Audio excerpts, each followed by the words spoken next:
حالا شما فقط رو ببرین و بتونین هم یکی دوتا سویتا فلفل رو میبرین چقدر حساس و جذابه فلفل قسمت فلفل و هم برای سلامتی خوبه هم برای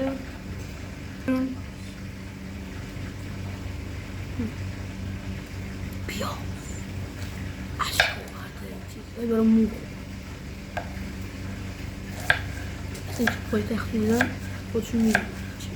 مو خیلی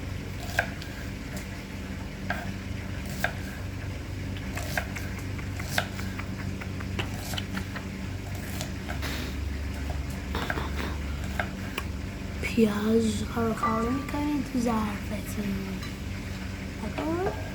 او مای گاد میگیره رسشون ظرفم بیمید خال کن طبیعی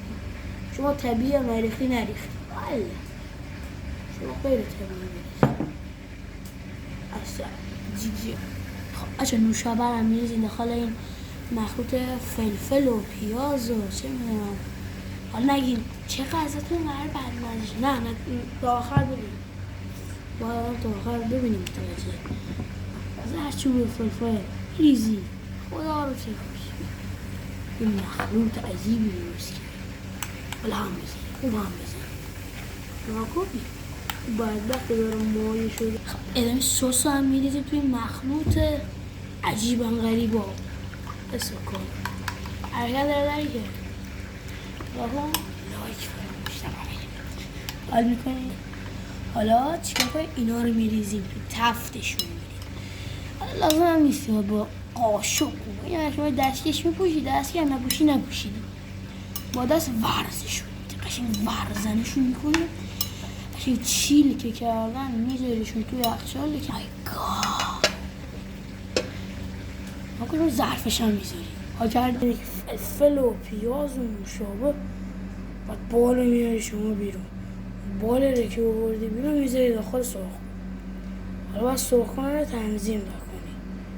دیگه اون شما گوشی نرم باید بذاری گوشی نرم بالش هم میزم به سختی جا میدی پا و دست و چی میگیرم چه میشه این هم یه بال دیگه در سرخون بس حالا این باله ها روشن شد حال کرده ای ناکو تنظیم کنی مرسی به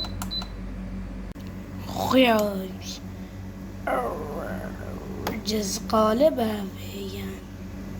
این که تیکی همه بالا پخته در خدمت شماست ببینیم چه طعمیه چه چسبنده